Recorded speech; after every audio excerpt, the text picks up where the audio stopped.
Thank you so much for joining us. We're going to start off with introductions. So Dan, take it away. I'm Dan Roberts. I've been a member of our local for about 14 or 15 years. I've been involved in entertaining on the senior circuit for a little longer than that. I've worked in pretty much all of the settings that we'll be talking about. All right, Al. And I'm Al Hirsch. I'm a music educator. I work a lot with children and seniors. I've been a member of the union for quite a while, and I'm very excited about sharing what I have found out working with seniors.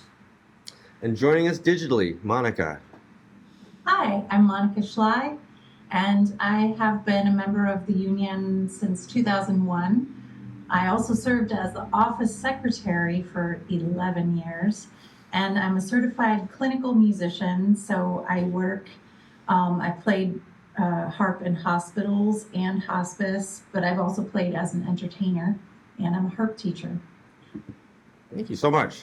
All right, so what we're going to do today is we're going to discuss some of the various reasons and challenges and just things, tips of the trade when working in a senior center or independent living or a nursing center or any of the various types of facilities that you'll find this work. So to start it off, I'd like to just kind of ask Al, why would a musician like yourself or like anybody, why would you consider finding work in a senior center? Well, one reason is the work is there. They are hiring people to bring music to seniors. Some of the places, like the assisted living places, might have 2 happy hours every week, and they want live music, and they have a budget. Other places don't have a budget. Why would you? And then you can use the Musicians Performance Trust Fund in order to get paid to do those. So it's a business proposition, but there's more to it than that. There's also education. You're helping these people with their memory.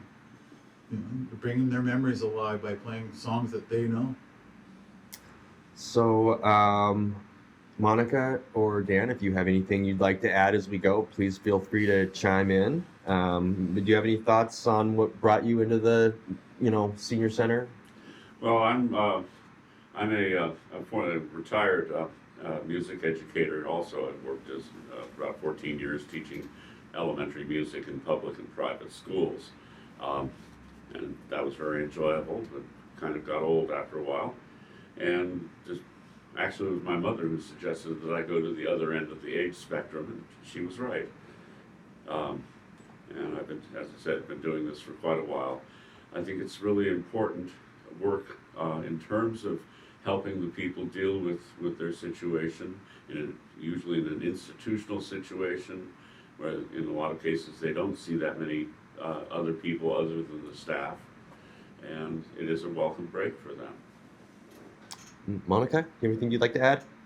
Yeah, I would echo what Dan just said. A lot of times people cannot get out the way that they used to. They're not independently mobile anymore. So the value of having, things from the past of their life, things of the outer world coming to them is super meaningful. I got into this, just like everything else in my life regarding the harp, is things come to me about it. It's like I've been playing the harp for, since 1990. And I even have tried to stop playing at various times in my life, and it would always come back to me. And then when you play, certain instruments lend itself to this environment of playing for the retired population more than others, So when people hear that you play the harp, it just kind of gets funneled in certain directions. As a therapeutic bedside musician, people would tell me even in my 20s that I should get into music therapy, and I was like, nah, I'm not really interested. To be honest with you, I wasn't mature enough, So I just kind of followed the course of my life, and now it seems to fit a little bit better with me as a person, as you take a musical journey. So just follow. My advice to other musicians is just follow where your musical journey is taking you and see the repetitive themes. And if playing in retirement communities is a theme that keeps showing up for you, maybe that's a thread you should follow. Thanks so much. Certainly, from the union perspective, from as someone that works here in the office, something that I'd like to mention is that senior centers of all kinds usually will pay you fairly. That's something that we discussed in our prep for this. A lot of times these are facilities that do have budgets for performing, and certainly, well, you'll need to represent yourself professionally. You can pretty much feel like you should be able to walk away with something fair. And you will be performing for a generally discerning audience. That was something else that came up in our prep for this. A lot of the folks in some of these facilities might have a pretty clear memory of some of these songs, and this is certainly something that they'll identify with as you perform. So, and then I have here, just sort of aside, you might get lunch out of it. So, all right. So the first type of facility that we have here to discuss is an independent living facility. And just to kind of really briefly touch on a couple of points about what an independent living facility is something that might make this a little different from some other kinds is these are facilities that can more easily access outside entertainment. I think there's a little more flexibility that these residents have just sort of in their day. So for an act, this might feel more like a gig than some other types of facilities where your unique niche that you might have already established would really come in handy here. So unique is good is something that I have down here as a note for independent living. But I'd just like to throw it to the panelists here because that's the point. Is there anything that you would like to share about working in an independent living facility? Al, you look like you've got something you'd like to say. Well, independent living it's like an apartment building full of seniors. They still have their cars. They come and go as they please, but it's like a club, and they have a budget, and they bring in entertainment. And often it's a party. They're having happy hour, and you're entertaining for the happy hour, and they have them all the time. So it's a little different than an assisted living place, though some of the assisted living places also have their cars and they come and go, but they need assistance. So I think the definition of these places is changing. I would imagine daily. Yeah. Well, and as the course of life goes on, folks in an independent setting may need a few pieces of assistance, and we'll probably get it later into what are called continuing care facilities, where, to put it crudely, you walk in and they carry you out. And those places are able to take the continuum of your life and fulfill the needs at various points. Monica, do you have anything you'd like to add? No, I think these guys did a great job. Awesome. All right, so the next type of facility that we'd like to discuss is an assisted living facility. As we go through these types of facilities, the mobility in the residents will decrease a bit. So in an assisted living home, these are less mobile residents, and they're going to be looking for more of an in-house option. As you'd assume, these are going to be slightly older residents, and that will definitely start to show up in the work as you're looking to entertain these folks. So just again, throw it to the panelists. Anything you'd like to share about working in an assisted living facility? Well, what I find is some of the people have these walkers, they're called, with wheels and brakes, and it's also got a seat, and under the seat is a little storage area, and they get around pretty good. They're still mobile. Some of them still have cars, but they tend to stay home more. They're not going out as much, and some of them have oxygen tanks, but they're still very aware people. They're not, I mean, if they go to happy hour and have a drink, they still get served a beer or a glass of wine, and they love music, and they'll sing along, they'll clap, they'll ask questions. They're active people still, but at the same time, they're 70, 80, 90, even 100 years old. Wow. So they're older. They're definitely older. Sure. Dan or Monica? Yeah, I think you'll probably also start to see healthcare assistants. So you'll have a nurse on staff more visible, maybe somebody coming to bring pills while you're playing music during that happy hour. I think they try to keep that, on at the meal end of things, but you just might end up seeing a little bit more of that. Yeah, there's even, every once in a while, you'll see a one-on-one healthcare aid with people who can afford it and need it. Thanks so much. All right, so moving through our list here, the next type of facility that we'd like to speak briefly about is a memory care facility.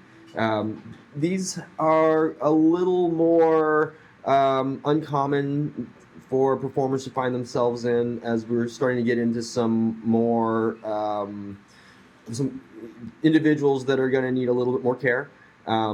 Often these facilities come with a pretty captive audience, and they might be looking for something that's more familiar. Maybe the music might be getting simpler, stronger rhythms, and there might be an encouragement to just talk a little bit more and be a little bit more personable than in some other facilities. So, Dan, would you like to mention something about this? One point I'd like to make for people looking into this whole field is that memory care is a very good place to start, because there are a lot of musicians who just don't want to do it because you don't get that much feedback. What I've always said is, if you see somebody tapping their toe to your tune, to your song, that's like a standing ovation in another setting. So you have to kind of lower your expectations in terms of audience feedback, and just say, okay, I'm getting paid and I know I'm doing something good for these people. You may not get evidence of it directly, so you have to kind of just know that that's true. They are, as I said, a captive audience. They are usually wearing something that will trip an alarm if they go through any accident, any door to the regular world.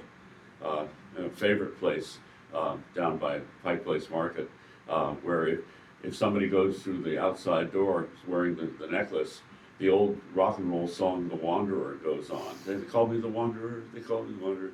And the first time I heard that, I went, what's going on? And I knew you were going to say that because I've played there before. Yeah. It's kind of funny. It's a sense of humor. Yeah. And one thing to that point is, we as musicians will, as we go into these venues, want to be prepared that there will be a series of locked doors, perhaps. Maybe there's a memory care unit within the assisted living place. So there might be just a hallway that is locked, or maybe a floor, that it's a 2-story building, the second floor is going to be locked, and you need a code to get in, and you might have to find an aide to let you into that. You might have to wear a badge that identifies yourself. And if you're like me and you have a big instrument to schlep around, you might have to take a second trip. So you might just want to give yourself a little bit extra time if you think you're playing in a larger memory care facility. I've also played in a memory care facility that was an adult family home, and it was extremely small. It was only like 5 or 6 bedrooms. So it can vary quite a lot. You also will need to remember that code to get out. Yeah. Yeah, I often... And often they print the code in a code on the wall right next to the button, because the people in there sometimes try to escape. Yeah. They want to get out and see what's down the hall. Did you finish up what you want to say? No, the only thing I just keep the codes for various places on my phone, and try to and make sure there's nobody looking over my shoulder. I have 2 memory care groups that I visit regularly, and it's a challenge because they don't respond as much. Sometimes they do. And I've been working with a dementia expert at one of them, and she told me, I'm going to quote her name is Erin Staydecker. She said, music is the skeleton key to the brain of these people. If you play the right songs and you make it personal, in other words, She said the lyrics are really important. The backstory, what you talk about before you sing the song, is very important to them. They really respond to it. Yeah, and to speak to that, I had a venue that I'd never played at before. I have this little postcard mailer, I sent it out, and I wanted to have something closer to the south end of the island here in Tacoma. But as it turned out, I couldn't do it.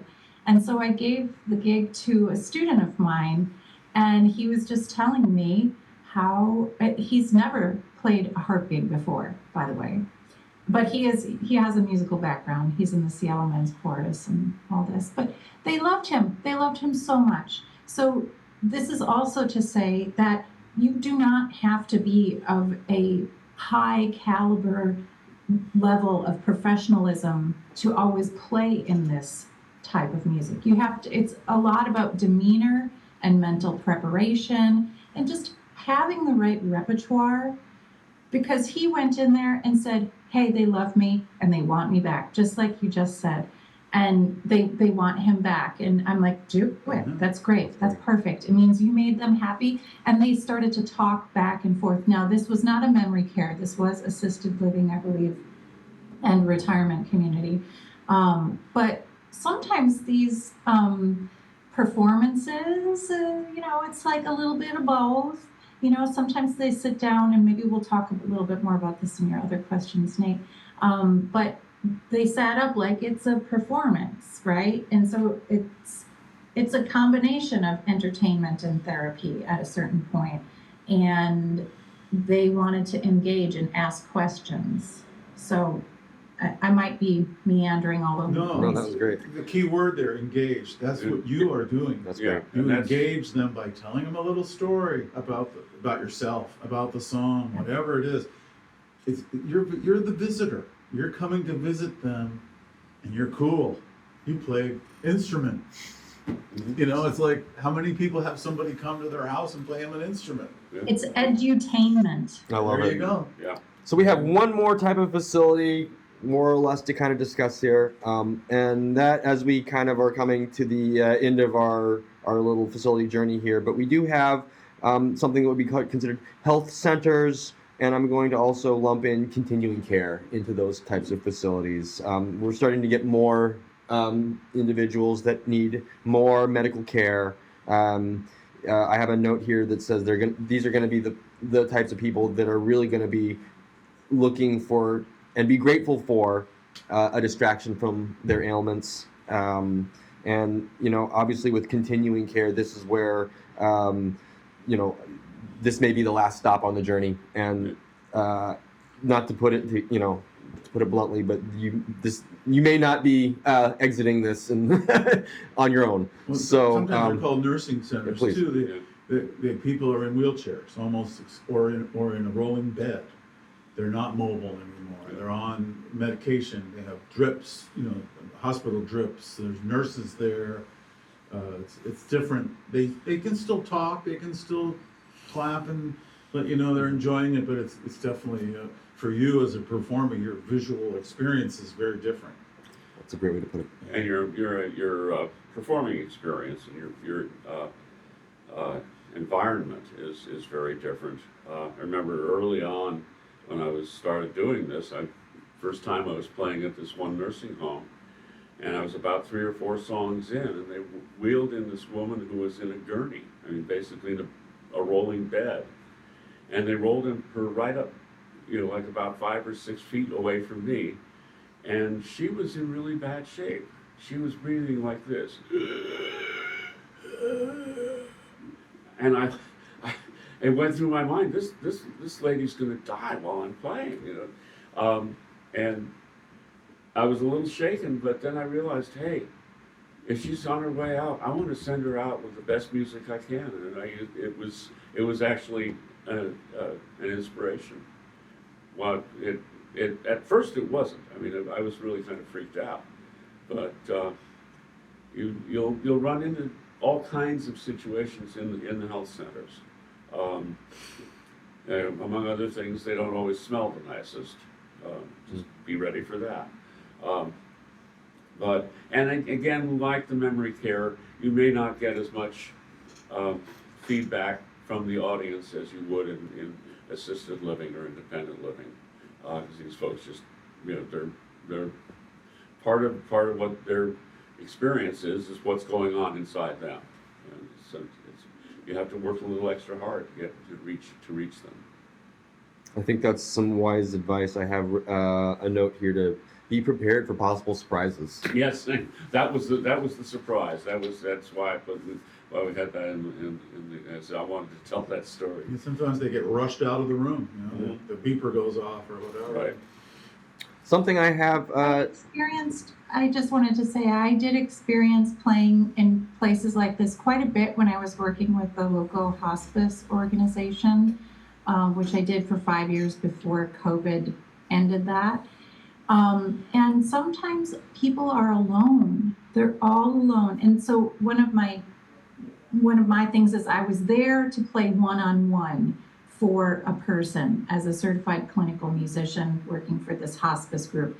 However, I would meet them wherever they were. If they were in the dining hall sitting up, then I would play for them and other residents might hear. But sometimes I would show up and somebody be in a bed and maybe in not very good condition. And you think they are going to die any second. And they don't have any family. Some people didn't have anybody around them at all. And so that was a real amazing gift to share some humanity with those folks. So that's just a little bit more of a deeper, more, I suppose, like human touch connection with that kind of playing. I think it's good to mention that that kind of surprise can happen at any of these facilities. The one note I have up there is that hospice can be in any facility, and I think that's just something that we want to communicate to musicians that might be looking to start working in this field. Just be prepared for, the reality of what these facilities will be about from time to time. But don't let these serious moments discourage you, because they're not all the time, and you don't have to do the nursing homes or the hospice care situations. You can go back to assisted living. There's one other type of center we haven't mentioned, that's senior community centers. Here in Seattle, there's quite a few of them. They're basically places, nobody lives there, but seniors come in and have lunch there, they play cards there, they come for meetings and classes, and it's like a big senior club. And they're often nonprofits, and they're very great place to do the music performance trust fund for, because they don't have any money, or if they have money, they don't have very much. And so if you want to do MPTF for them, that's the perfect place. I do quite a few of those. We'll put a link to the MPTF website and some information for how you could access those funds and that information.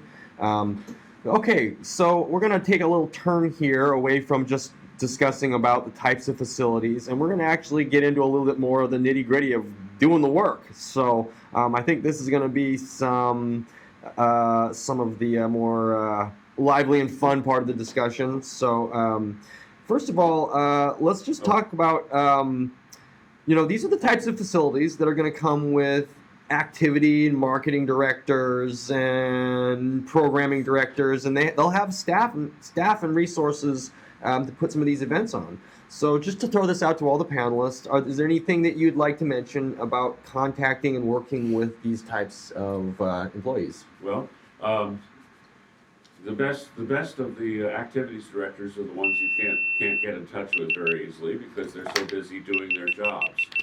I found that you're best off trying to get them at the beginning of the day or the end of the day, sometimes during lunch, but some of them don't really want to be bothered then because they've got like 20 minutes to eat lunch before the next thing happens.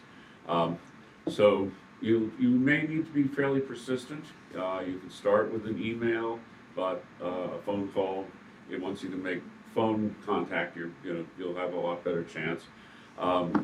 You should have some form of promotional materials. I do not have very much, but I'm retired and not doing that much anymore.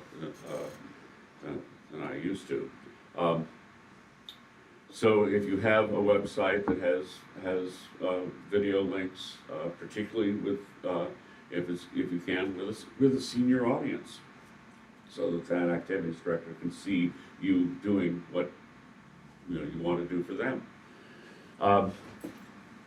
Another thing, if if they are talking about a limited budget, and if you want to establish a continuing relationship with them, you could offer somewhat of a discount the first time, and just say that this will be your sort of sample, shall we say, or low-cost sample. A lot of these people, having been a teacher, there's a lot of the same kind of people who want to help people, who want to do some good in the world, and they tend to be really nice people in most cases. I can't remember any time when I've run into one of these people that was really unpleasant, because that's just not the right place for somebody like that. So I think that you'll find working with activities directors and their staffs will be really kind of a fun thing.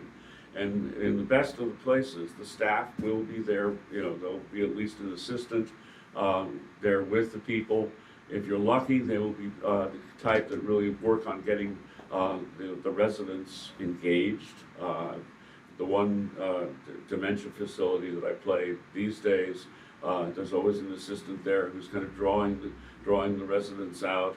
If it's a lively song, they'll put somebody up and start dancing with them. Will help encourage singing along.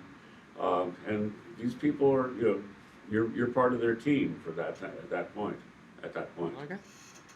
Yeah, I actually have had a postcard mailer for many years because phones and emails, especially emails, get lost, and unusual snail mail. It's a really nice photo. I change up my photo when I don't know, I either do a photo shoot or I just happen upon a gig where a photographer takes a good shot of me, and then I'll turn that into a postcard, and then the back of the postcard has my rates and what I do.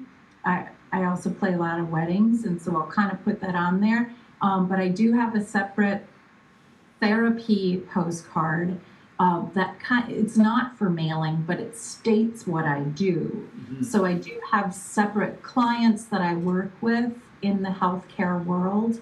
I sometimes go to, in Seattle, there's a couple of organizations that help seniors plan for their retirement journey. There's an organization that's called With a Little Help. They do stuff like that. So you could also look out to organizations that help people who are in their 50s even, planning for the people who are super proactive about where this journey is taking them, or if they have a health issue or something. Going to the retirement communities. I also sometimes go to the marketing directors. Mm-hmm. Because they are planning for special events to get new residents to come in. So I think this summer I played for at least two, maybe 3 events that were special, kind of mixer happy hours for the public to come in. Like maybe there's a resident that's like residents, I'm going to invite my friends because I want them to live in this apartment building. So sometimes the marketing directors are good people to know, but I stand by the postcard mailer. It's a little bit of an investment, and you have to get somebody to be your photographer and design it, do a good job. Then you have to pay for your postage. I mean, it puts me down for a bit of time to get my mailing list. I have to spend all that time doing it, but it always yields work, always. I started out doing music for a living, and I gave every single person a baseball card sized business card with a photo or a painting on one side, drawings, phone numbers on the other side, information, and it's always been the best advertising ever, is to give them something, put something in their hand. And if you have a CD and you're not selling them, give them one. They'll play it and listen to it. They want to know you. They really do. They just want to know who you are. And once you get to know them, then you've got a client. We definitely ventured into just, I think these are good tips for getting a gig in any field that might not be like a traditional venue. I think these are all really fabulous tips for making an impression and forming a relationship, whether it's a community center or just off the top of my head, I'm thinking libraries, just something where they might be a little off the beaten path for performance. These are all amazing tips. So I don't know that anybody goes on the internet and says, I'm looking for a musician to play at a senior center. Yeah. They don't search for that. that's probably not a very common search You query. have to go to them. Yeah. And there's enough people doing that they find piano players and harp players and singers and all kinds of people to come in. Comedians, jugglers, all kinds of people. Really great point. Yeah, if you do something else like, I would imagine something like juggling would be just as entertaining, in the right circumstance. So I'm gonna move this along a little bit here. We kind of got into it a little bit, but we had a special section that we wanted to reserve for the repertoire, and I think that's important to get into a little bit. So. Not to rehash anything, but what would you, as the panelists, say is the most important things to consider when you're selecting a repertoire for some of these types of performances? Two things. Something that you really love to do, so that is communicated to your audience, and it depends really on the audience. I mean, if you're talking assisted living or independent, you can do some familiar stuff. You can do other things that they may have never heard before, because their minds are still, somewhat open to that, and it will be part of the variety of what you do. Obviously, once you get into the memory care or more advanced assisted living or the health centers, as they sometimes call them, then you're going to want to do more familiar stuff. You're going to do, again, I think we mentioned, you look at the age of the people. I think Al mentioned that. You look at the age of the people, and then you figure out what are the songs that they grew up with, what are the songs they listened to on the radio when they were teenagers. Sure. What are the songs that have had an impact on their lives? Who are the artists that did it? You might not hit the exact song, but if you do a song by the artists that that they were really into when they were 16 years old, then you've got them. And you may have them singing along. You may have to become somewhat of a music historian. Oh, yeah, let's not forget the Great American Songbook. I think, Nate, you and I did Absolutely. something where we were doing tons of jazz standards, things that, certainly people in their 80s would be familiar with, all of the Sinatra type tunes. Absolutely.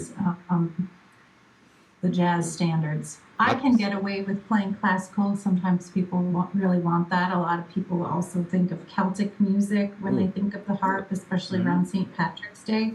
So you might also thematically have to look at what holiday is happening that you're playing with. Yeah, I tend to actually. I have I change sets every month, and so I'm thematic. So in July it's American historical and patriotic music. Obviously December, you know what you're doing.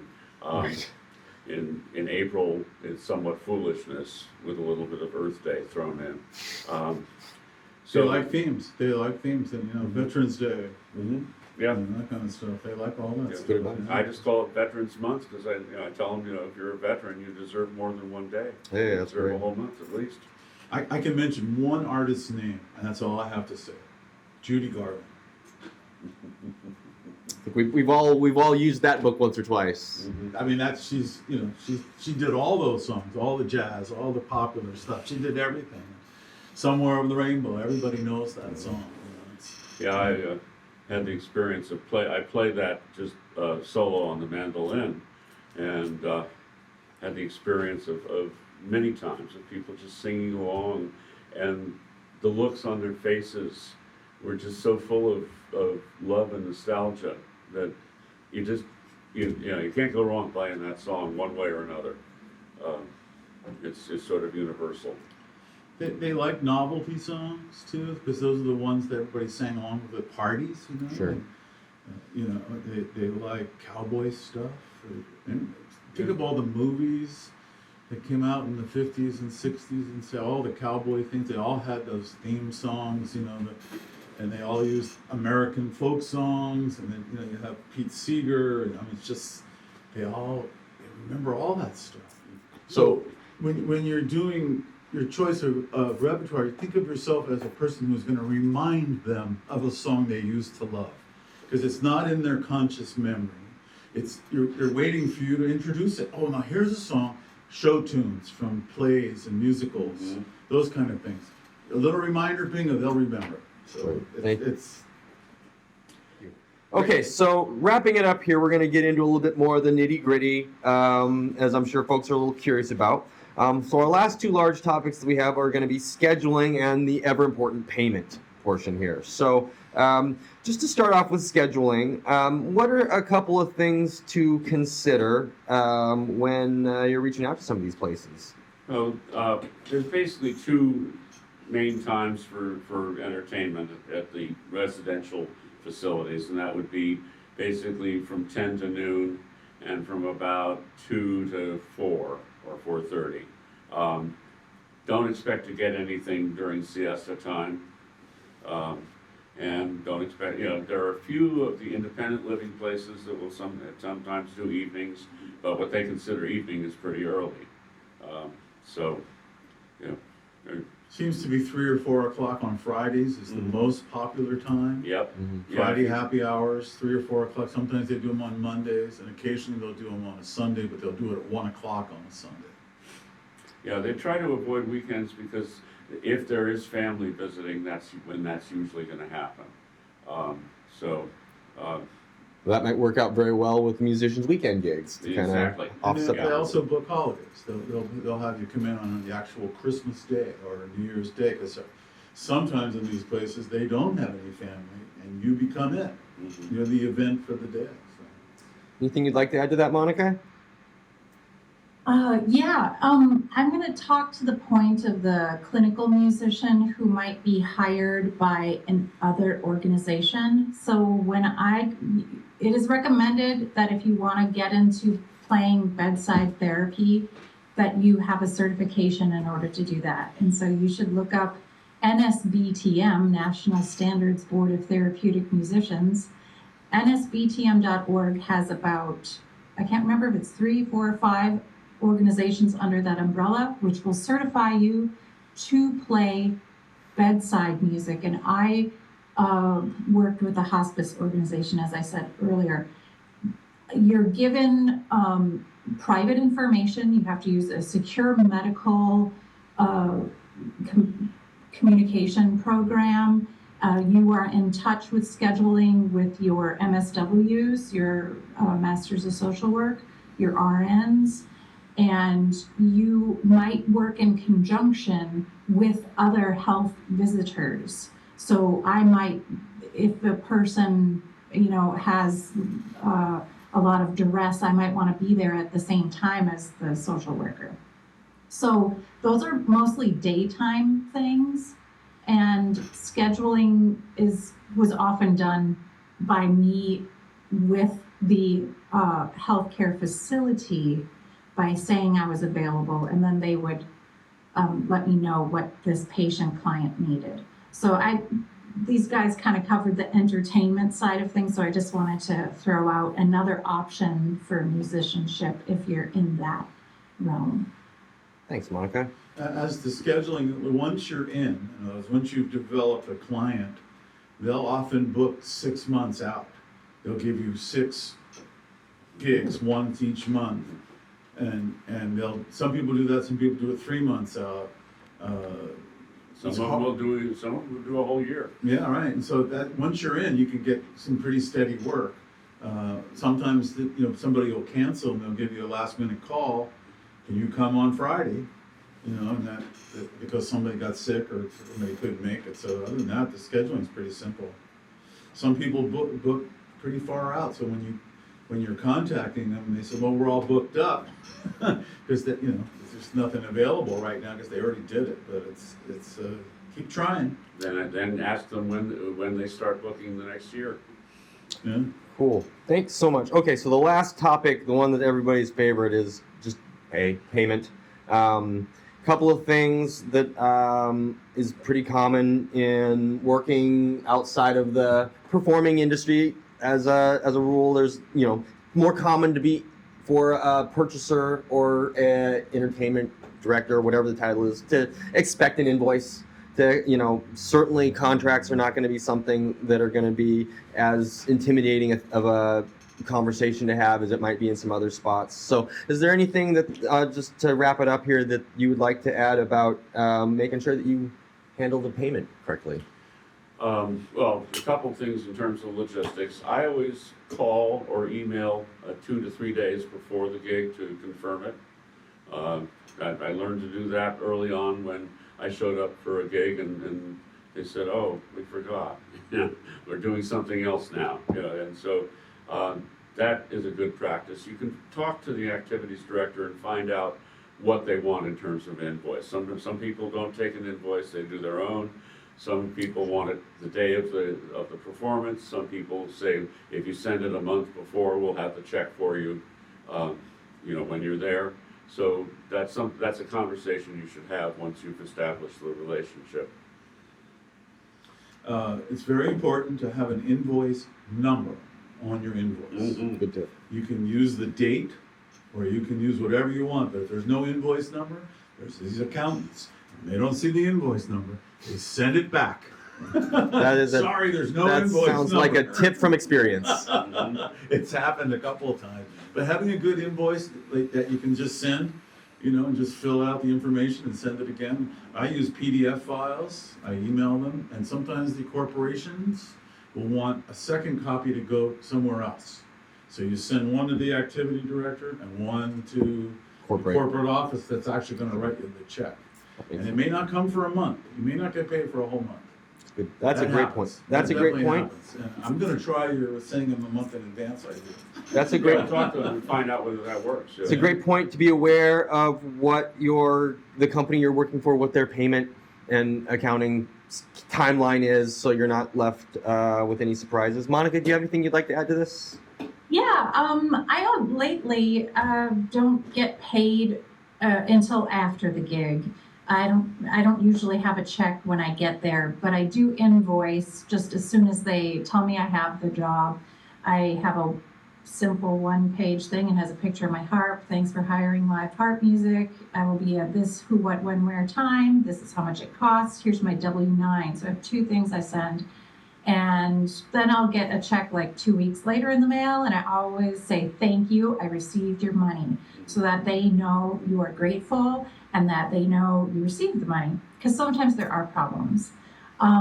That's if I'm hired directly as entertainment. If I'm hired through a healthcare organization, there are way more hoops to jump through, and you're usually under contract in that situation, and there's a foundation that is paying you, and so it's just like any sort of independent contractor situation, and you probably have to log in and give a report on what the situation was like when you played for your patient client. So you always have to have a paper trail, and when I work with healthcare, then I would get paid once a month. Sometimes so those are my 2 situations. Sometimes when you send that invoice, you can also send a little note in the email saying how it went. Lots of people showed up, because often the activity directors are not there for the happy hours. Right? Just the bartenders there, really, and they're short of staff, and also the accountants that are doing this, they have a lonely job. They're sitting at their desk. No one ever says thank you to them. So I often put in thanks for all you do, whatever, and they appreciate that. They'll send you another note back saying, "Oh, thank you so much for being nice to me, because it's a lonely job." Yeah. That's great. Thanks so much. Okay, one thing I want to just mention really quick before we close here in regards to scheduling. Keep in mind that a lot of these facilities, such as an adult family home, which we brushed on but didn't really get into a whole lot earlier, but that they might have multiple performances a day. You might be performing for a smaller audience in multiple stops. I think a lot of these facilities, that's something to consider asking about. Would you need would you need something in the lobby and then something in the dinner hall and then something maybe in the courtroom, the entertainment room later? Yeah, next Thursday, I'm playing for the health center, and then I'm going to be playing for the memory care, same facility, but I'm getting paid for two gigs. Also, same facility, different location. Like for instance, I'll just say Ida Culver. The Ida Culver House, there's more than one location. That's where I'm playing actually. Oh, Ida Culver nice, Broadview. a nice place. Yeah. One other thought is sometimes you get a really big group and you need a little sound reinforcement. And now sometimes they have them. They have a little PA system there and a microphone. Other times you need to bring it, and that's something you need to feel out as you do it. Because if you're doing 60 or 80 people, and half of them are hard of hearing, and there's a lot of ambient noise, glasses clinking and stuff, they can't hear very well in the back. So that's why they have those sound systems there.